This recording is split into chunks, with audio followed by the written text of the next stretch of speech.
ये राणा जी शमशान है हमारे यहाँ, और ये 24,36,000 रुपये सरकार इसके लिए देती है। अलग से फंड ये अतिरिक्त आता है। मेरे ख्याल से एक वर्ष में जिले में 4-5 के करीब ही आते हैं। तो मतलब चुनिंदा ग्राम पंचायतों को मिलते हैं 24,36,000 रुपये, जीएसटी सहित इसका फंड होता है। तो उसी के तहत ये हमारे गांव को मिला था, हम सब लोगों के प्रयास से। उसका निर्माण अब बन के पूरा हो गया। यहाँ बड़ी दिक्कत भी थी पहले, मतलब अंतिम संस्कार की मौसम, बरसात में, इन चीज़ों में बैठने की परेशानियाँ थी और दाह संस्कार करने के लिए परेशानियाँ थी। तो उस सब को देखते हुए हमने प्रयास करा, कई साल लगातार ज़िले पे हमने इसके लिए प्रयास करा, और फिर ये हमारे गांव के लिए मिला, और आज तुम सब लोगों के सामने है। क्या दिक्कतें आती थी यहाँ पहले जब अंतिम संस्कार करने? यहाँ बहुत कबाड़ कूड़ा खड़ा रहा करता जी। जब मर जाता कोई तो जब लेकर आ गए थे तो 2 आदमी पहले आ गए थे यहाँ पे सफाई करने के लिए, तब जाके यहाँ क्रियाक्रम हो रहा था जी। रास्ते में दिक्कत थी, यहाँ पे दिक्कत रहती, बहुत कूड़ा कबाड़ रहा करता थी। यहाँ बहुत बढ़िया सुविधा होगी यहाँ। हाँ, ये भी बड़े इश्यूज हैं गांव। फिर हमने इन चीज़ों को देखा, जैसे कि एक बार अभी हुआ, जब हम आते थे तो बरसात होगी तो तब तक एक का, क्योंकि हिंदू धर्म है पूरा, उसका क्रियाक्रम जो होता है 3 दिन उसे लगते हैं उसका जो है अस्थि चुकी जाती हैं, ये सब चीज़ें लगभग 3 दिन की उसकी प्रक्रिया है। और इस बीच अगर दूसरी कहीं डेथ होगी और मौसम ख़राब है तो बड़ी परेशानी आती थी। तो उसको देखते हुए फिर हमने इसका अप्लाई करा। तो आज ये आप देख रहे हैं कि 4 स्थल दाह संस्कार स्थल हैं। ये उधर जो है बैठने की व्यवस्था है, वहाँ बैठ सकते हैं। ये एक कक्ष है ईंधन जिसमें रख सकते हैं अन्य सामग्री। उसके बराबर में एक ऑफिस टाइप भी है छोटा, उसके बराबर में टॉयलेट है। तो ये सब चीज़ें हैं। अभी इसका गेट का निर्माण चल रहा और पूरी तरह ये तैयार है ही अब तो इस्तेमाल के लिए। अब ये पुराना ये था पहले? पुराना था ये, हाँ। ये भी काफ़ी साल पुराना है और बहुत जर्जर स्थिति में हो गया था ये। तो मशीनरी में आपकी ऐसी क्या ट्यूनिंग है कि सारे प्रोजेक्ट्स आप झटक लाते हो? ये देखो, सबसे पहले तो मान लिया आपको उस काम के बारे में जानकारी होनी चाहिए कि उस काम को लाने के लिए किन किन कागजों की जरूरत पड़ेगी, किस माध्यम से वो आ सकते हैं। जैसे अगर शमशान के लिए आपके पास करीबन 700 मीटर जमीन आपके कम से कम होनी चाहिए, तो वो हम उस मानक पे पूरे थे। और उस पर किसी का अवैध कब्जा नहीं होना चाहिए, उस पर प्रशासन की एक रिपोर्ट बनती है जो लेखपाल बना के भेजते थे, वो है। और वो बैठक प्रस्ताव उसका होना चाहिए। तो इन सब चीज़ों को, और फिर उसके लिए एक देखो, कहीं ना कहीं इन सब चीज़ों के लिए जिले में अगर 7 शमशान आ रहे और हमारे जिले में इतनी सारी ग्राम पंचायतें हैं तो राजनीतिक अप्रोच भी उनके लिए ज़रूरी है। तो ये जानकारियाँ कहाँ से इकट्ठा करते हैं आप? वेबसाइट चेक करते हैं, खबरें पढ़ते हैं, इंटरनेट सर्च करते हैं, कहाँ से जुटाते हैं कि कौन कौन सोशल मीडिया पे आज के टाइम में सब चीज़ें हैं। अगर तुम उसका सही इस्तेमाल करोगे तो सारी जानकारियाँ तुम्हें मिलेगी। सरकार के पंचायत के ऐप हैं, उन पर जाकर तुम जानकारी मिलेंगी। अन्य जो बैठकें हैं, जैसे अभी एक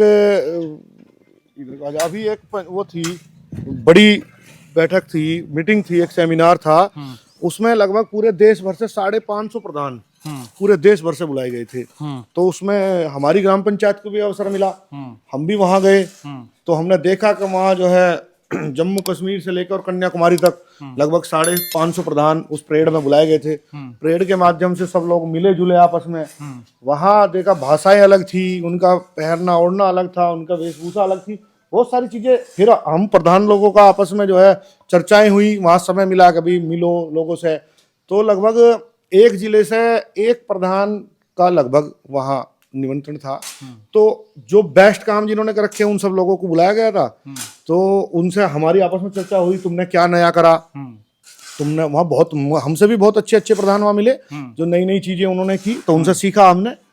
और उन्हीं के माध्यम से जो है सब जानकारियां मिली। काम कराने का जो है एक उत्साह मिला, एक थोड़ा शौक भी है मुझे इन चीजों का। अगर अमाउंट में काउंट करें तो इस 5 साल में कितने का काम पूरे गांव में हो गए होंगे? देखिए, हमारी जो ग्राम पंचायत है वो छोटी ग्राम पंचायतों में आती है। तो कितनी निधि मिली? और हमें लगभग पूरे 5 साल में 80 से 90 लाख रुपए मिले हैं इसमें मिलेंगे, जिसमें मतलब उसमें जीएसटी भी है, उसमें 18% जीएसटी है और 2 उसमें लाख पंचायत सहायक का मान 2,70,000 रुपए का जो प्रति वर्ष का खर्चा है वो प्रधान मान दे, पंचायत सहायक मान दे और केयरटेकर मान दे। तो ये मिलाकर 2,70,000 ये हो जाता है, 18% जीएसटी।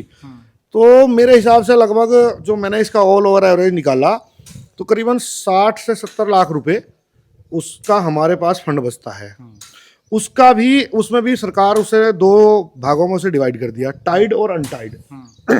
मेरे ख्याल से बहुत से लोगों को तो जानकारी, आम जनमानस को तो है ही नहीं खैर टाइड अनटाइड के बारे में जानकारी, लेकिन प्रधान भी बहुत समय बाद उसे पहचान पाते हैं। जो टाइड का पैसा है उसे केवल हम जल संरक्षण और साफ सफाई इन कार्यों पर खर्च कर सकते हैं, और जो अनटाइड का पैसा है उससे हम निर्माण कार्य कर सकते हैं।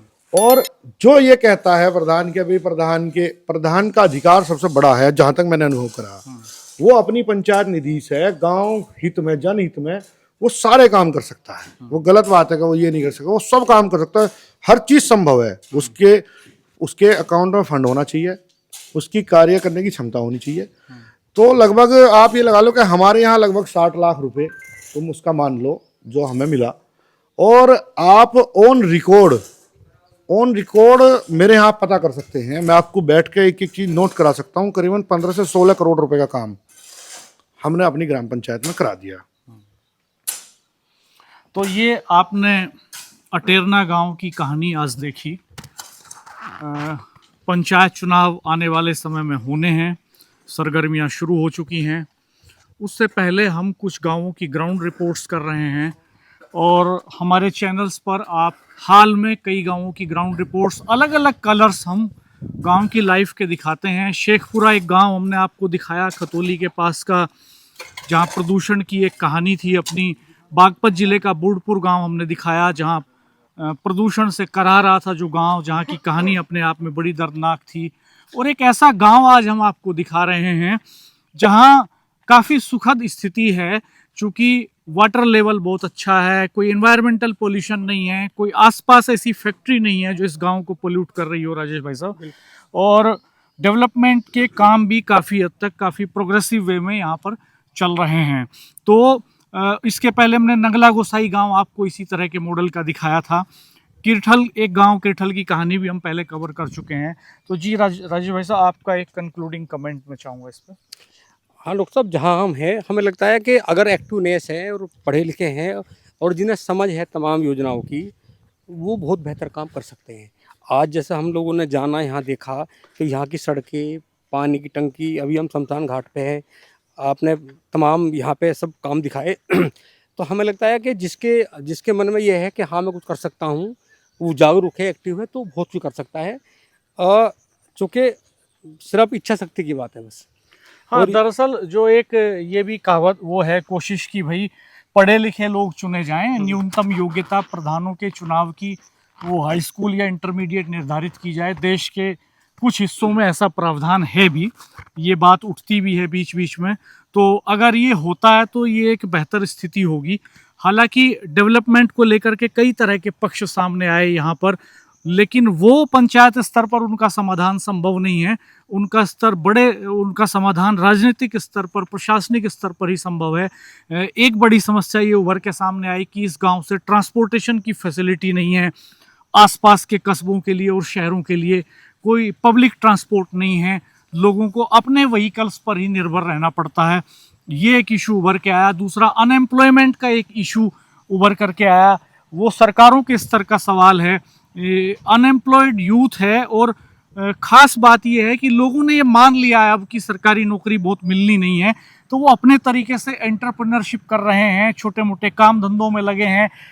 टेक्नोलॉजी का इस्तेमाल बहुत हो रहा है गांव में, बाइक बहुत आम हो गई हैं, डिजिटल प्लेटफॉर्म्स की रीच आम हो गई है, मोबाइल बुजुर्ग भी चला रहे हैं इस वक्त।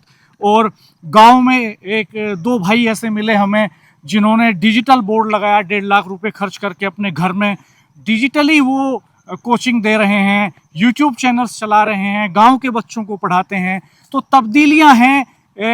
85 में इस गांव में बिजली आई और 2025 में हम यहाँ इस गांव में घूम रहे हैं। तो इस टाइम फ्रेम के बीच में बहुत सारी चीज़ें आगे बढ़ी, गांव में बहुत सारा डेवलपमेंट हुआ, घर पक्के हो गए, सभी घरों का कंस्ट्रक्शन अच्छा है, सारी सड़कें सीसी हो गई हैं, सीसीटीवी कैमरे गांव के भीतर लगे हैं, बड़े पैमाने पे तब्दीलियां हुई हैं, विकास का हिस्सा ये गांव बना है। लेकिन कुछ बड़े सवाल अभी अधूरे रह गए हैं जिन पर सरकारों को सोचना होगा, और उनका समाधान पंचायत स्तर पर नहीं, देश की बड़ी पंचायत के स्तर पर ही संभव है।